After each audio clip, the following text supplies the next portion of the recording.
Namaste, Acharya ji. Namaste. I'm Julie Kumari from NIT-Trichy. Actually, I have one question for my friend. She didn't want to reveal her identity.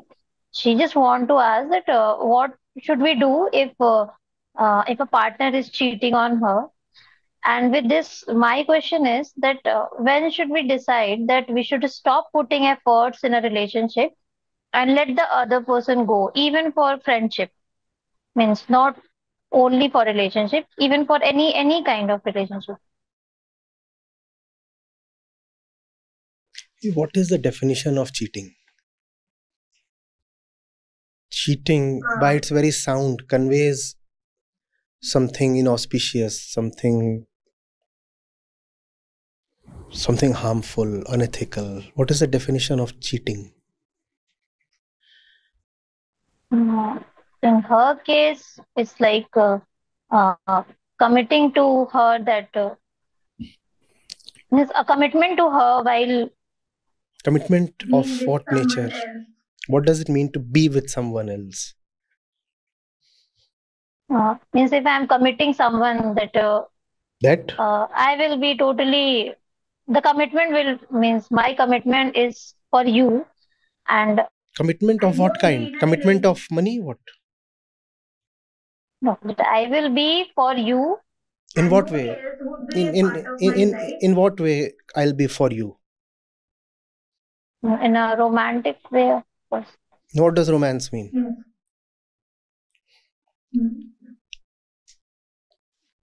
I want to understand.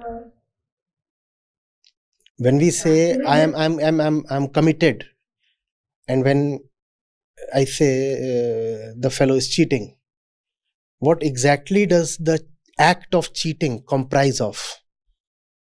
When do you conclusively know that a fellow is cheating? If I'm not true to that person? No, these are big words. Let's come to the fact. What is the very definition of cheating? Lies. If somebody lies to you, would you say he's cheating? Come on. Your husband or wife lies to you all the time. That's a fact. Do you say the fellow is cheating? No? Even kids lie to their parents all the time. Are they cheating? No. What is the definition of cheating? And why do you want to avoid the obvious definition?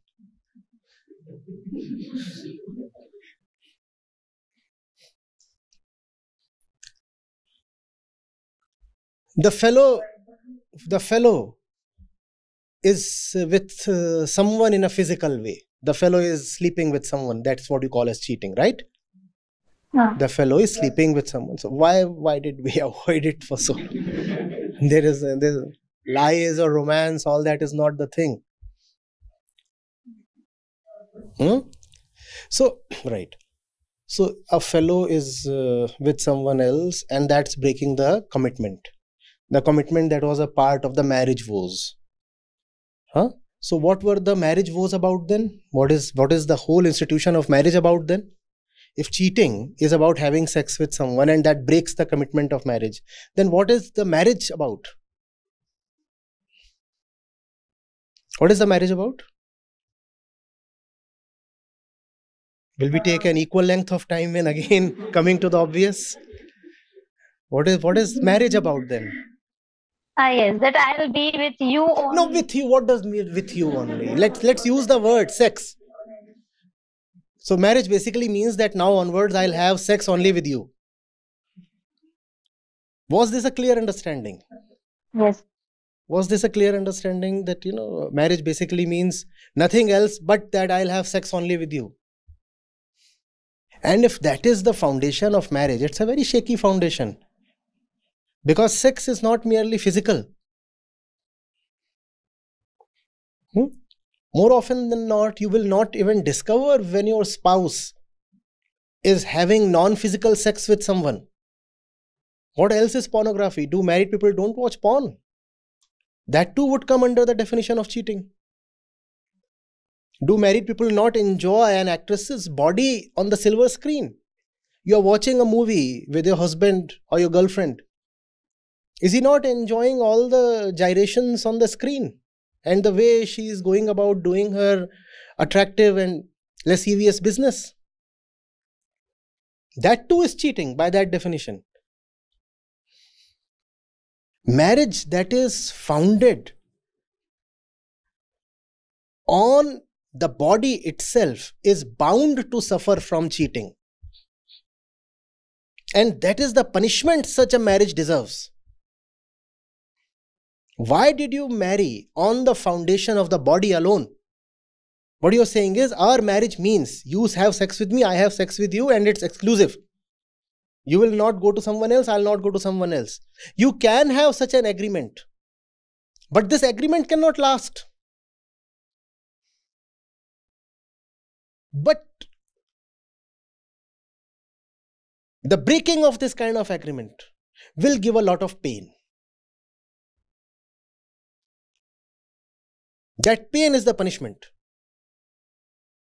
It's a punishment for not understanding where that kind of agreement came from in the first place.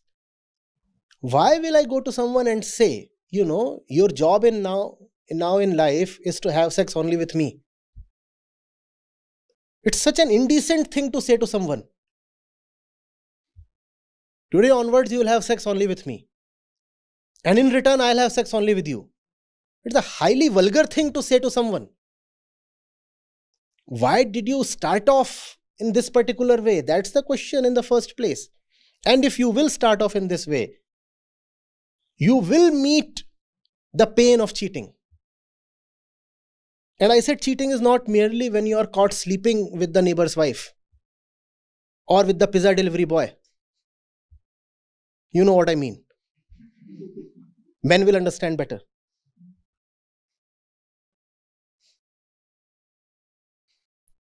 Everybody is cheating all the time. Just that some forms of cheating are more tolerable. You cannot keep objecting to everything, You went with your hubby to the market and he was found peeping down the sales girl's cleavage. You cannot serve him a divorce notice merely on that. Because he is anyway doing that all the time. Even with the housemaid, he is doing the same thing. Is that not cheating?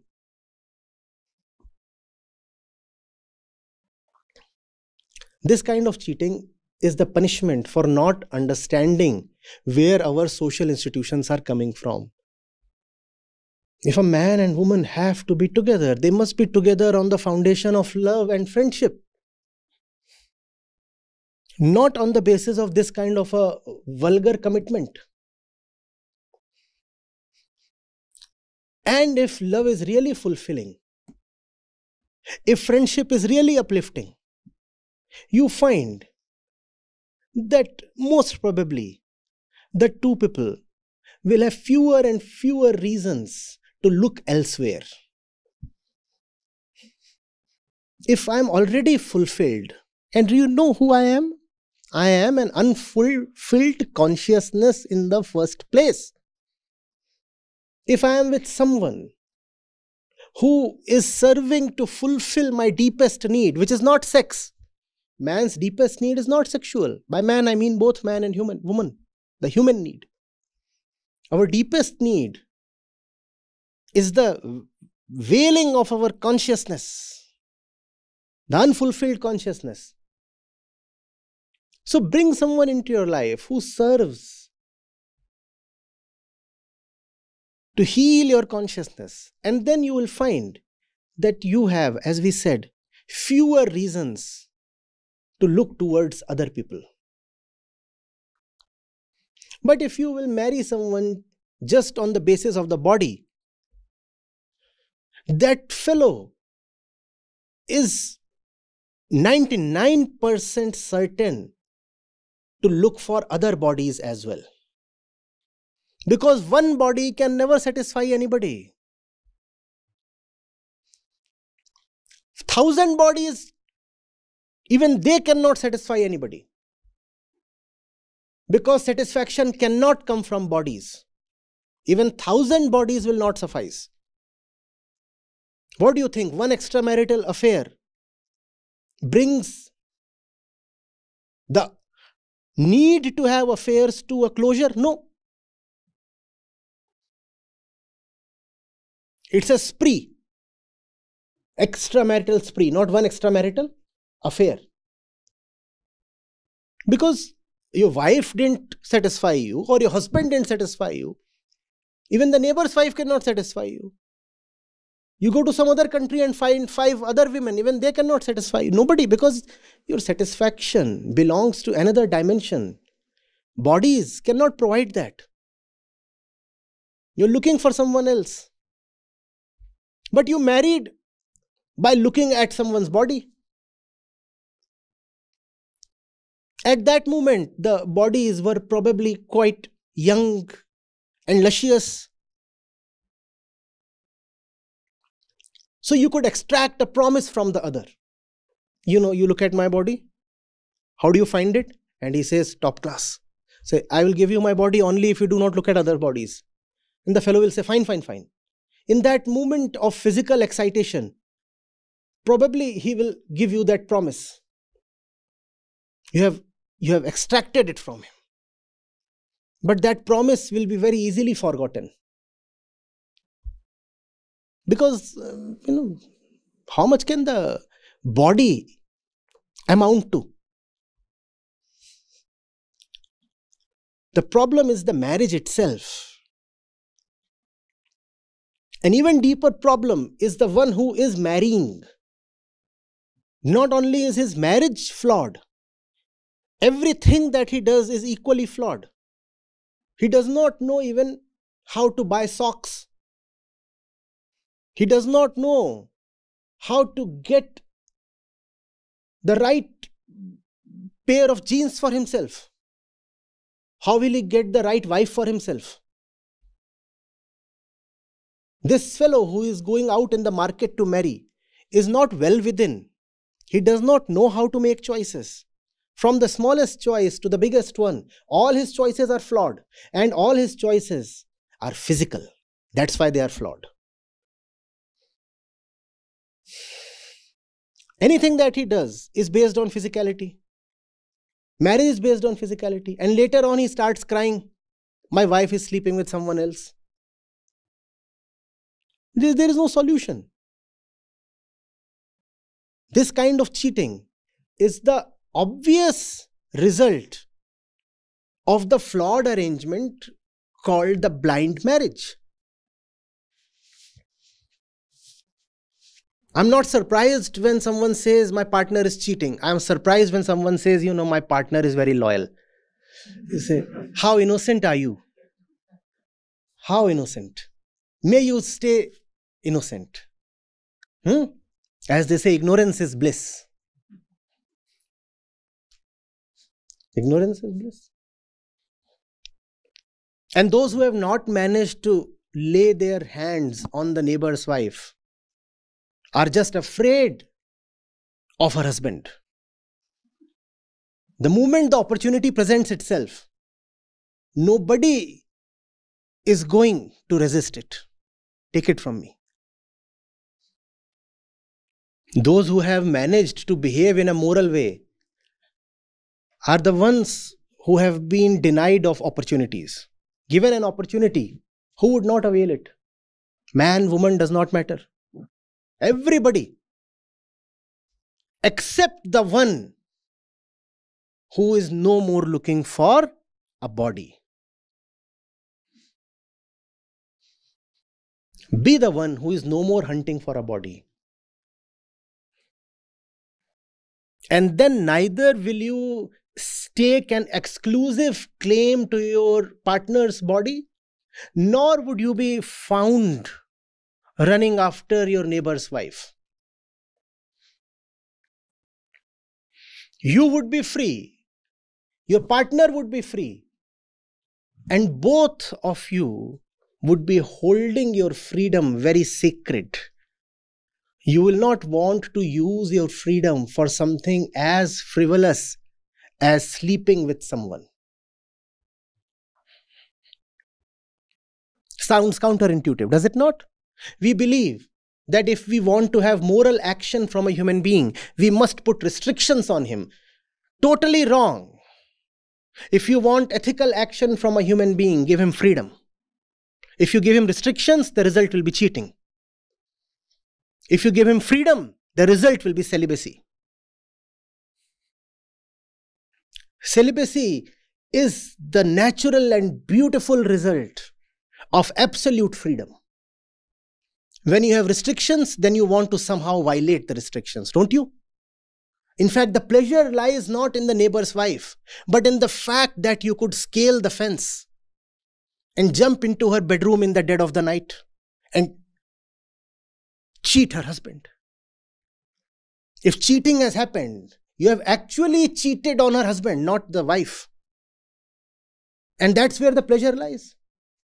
I could fool her husband. He didn't even know. Restrictions result in cheating. Freedom results in celibacy. What does freedom mean? I am already free. So why must I use someone for fulfillment? All fulfillment is ultimately about freedom. If I am already free, why do I need to use someone to get fulfilled? Fulfillment and freedom are the same thing. I will now no more look at someone as a thing to be consumed.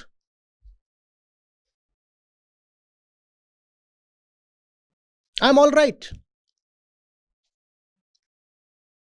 And some part of this all rightness has probably come from this fellow I call as my husband or wife or friend or boyfriend or girlfriend.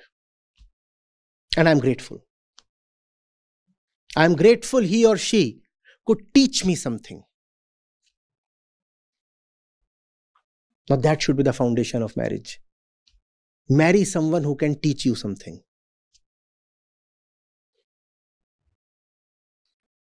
Marry someone you can look up to.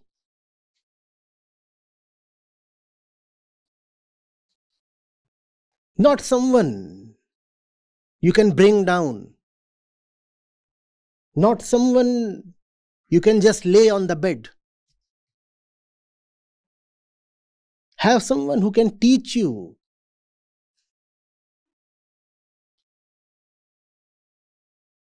how to be awake. Not someone who intoxicates you.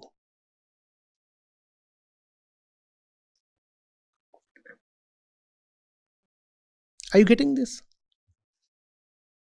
This might sound bitter, but take it from me. If you will bring a person in your life, marriage or no marriage, boyfriend or husband, just on the basis of the body, your punishment will be cheating. Cheating from both sides. He will cheat, you will cheat. And if you do not actively or physically cheat, you will get frustrated and you will vent your frustration on your husband. Have you heard of the term the henpecked husband? What does henpecked mean? Do you have some experience with the chicken or a hen or a rooster? When they get frustrated, they'll come to you and start doing this. What is this? The beak. You won't really bleed. The beak is not all that sharp, but it still hurts. We had one. This one, Jitu. And he was so adept at doing this, he would just chase people and then... Henpecked husband. Why? Because typically the wives display more moral behaviors. Because they have been subjugated more throughout history. So the entire burden of morality is upon the woman. And the punishment is more severe for her if she deviates from the path of morality. So they are compelled to be more moral. So they don't physically cheat. Because they don't physically cheat, they get more frustrated. And then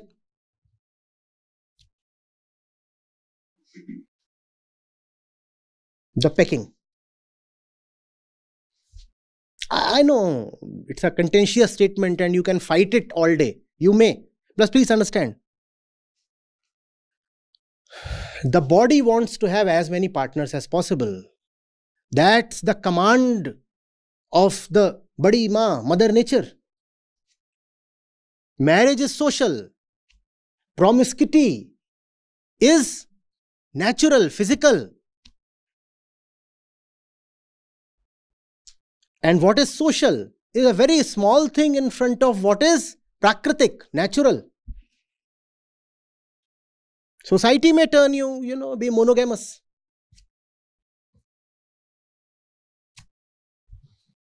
But the mother herself is telling you, go and fuck around with as many people as possible.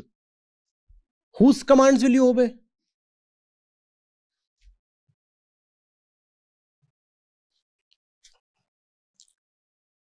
Now, the only thing that can sublimate this tendency to keep looking for more and more bodies is inner fulfillment, self-realization, not marriage. Your association with the other person should be on the foundation of your inner fulfillment, not your body. Be with someone who will bring upliftment to your consciousness, and be with someone who is vouched for by your uplifted consciousness. Are you getting it?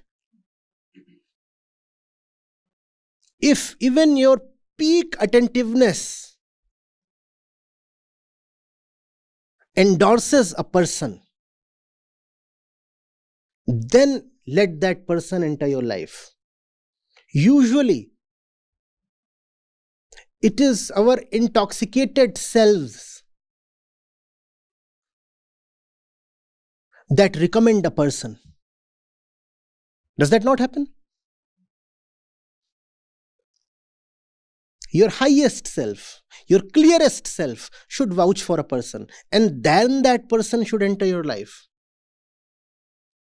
And that person should enter your life on the promise that he is entering your life to uplift you. But that does not happen in marriages.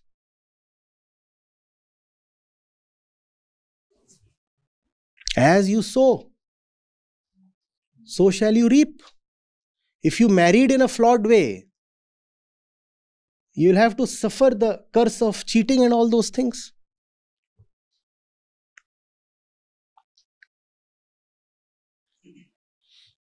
Remember, even if you get your partner in the most ideal way possible, it is still possible that the person actually physically goes towards someone.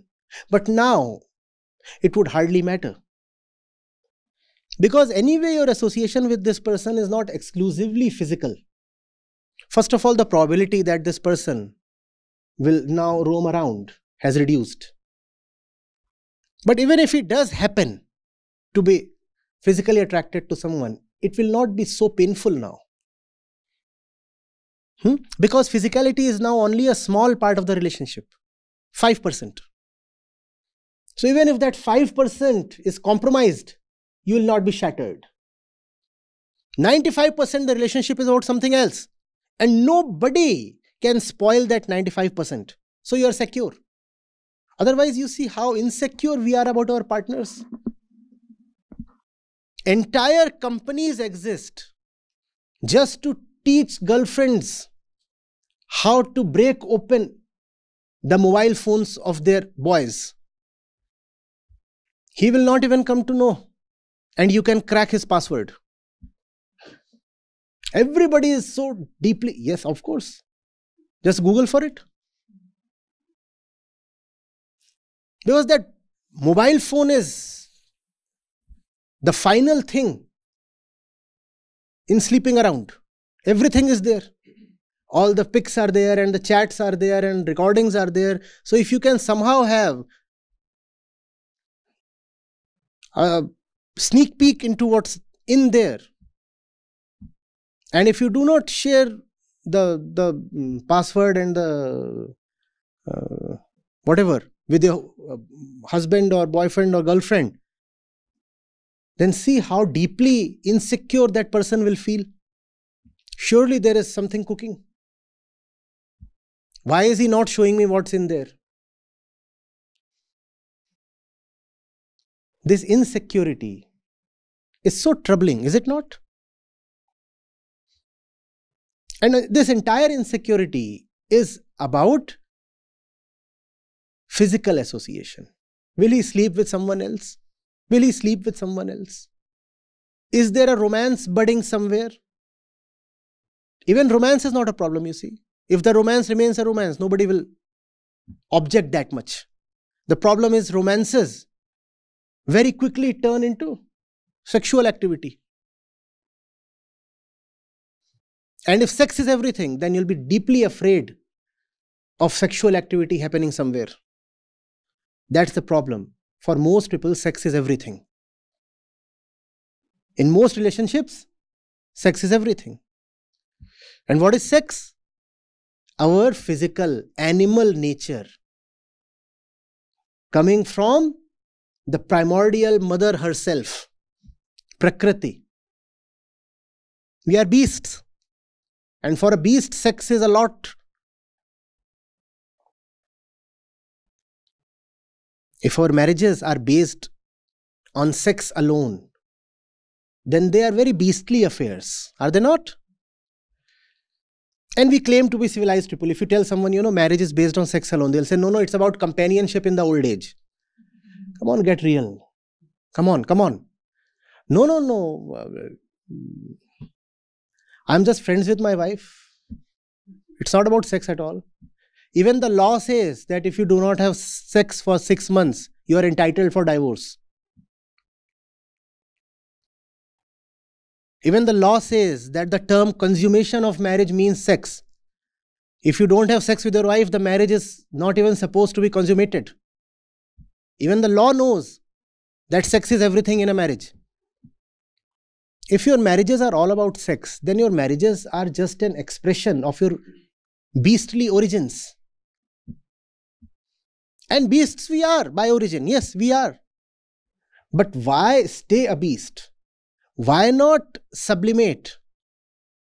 If you must have a person in your life, why can't that person be an agent for upliftment? A lot of people get very upset the moment you say, oh, no. They say, what do you think? Why are you always talking of sex? My wife is my sister. Then why do you have a wife? Why must your partner be of the opposite sex? If your marriage is not about sex, then sir, why did you look for a woman? The very fundamental criteria is that you are looking for someone of the other sex. Then how is your marriage not about sex? Go and marry a man. But if someone marries a man, then you make fun of him. Is it not obvious? If someone can come to you looking at your body, that fellow will go to someone else as well, looking at another body. Is it not? Come on. You go to buy a dress at a retail store.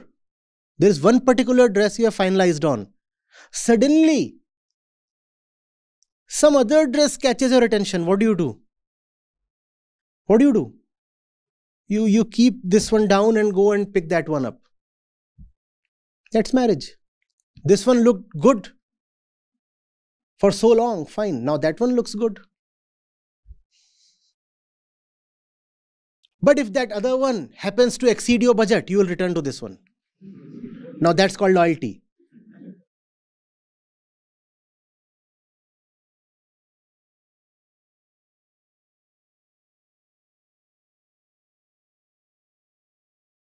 If you are physical, if you are bodily, if you are beastly, no loyalty is possible. Don't even expect loyalty from someone who is not awakened within. Loyalty is not something so cheap that you can be loyal to your husband or wife on the basis of marriage vows. Loyalty is fundamentally spiritual. A fellow who dislikes the Gita, the Upanishads, Vedanta, how can this fellow be loyal to anybody? Yet, in your ignorant and intoxicated state, You thought your boyfriend will treat you like a princess or a goddess and will worship you with great devotion and loyalty all his life. Why will he do that? Come on, get real. Why will he do that? That fellow is not loyal even to the highest truth. That fellow is loyal only to his own body. Why will he be loyal to another body? He will look around for 40 bodies. And then you will be heartbroken.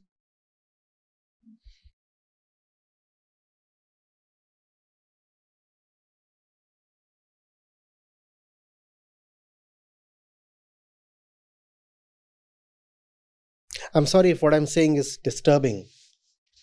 But if truth disturbs you, that should tell you something about yourself. No?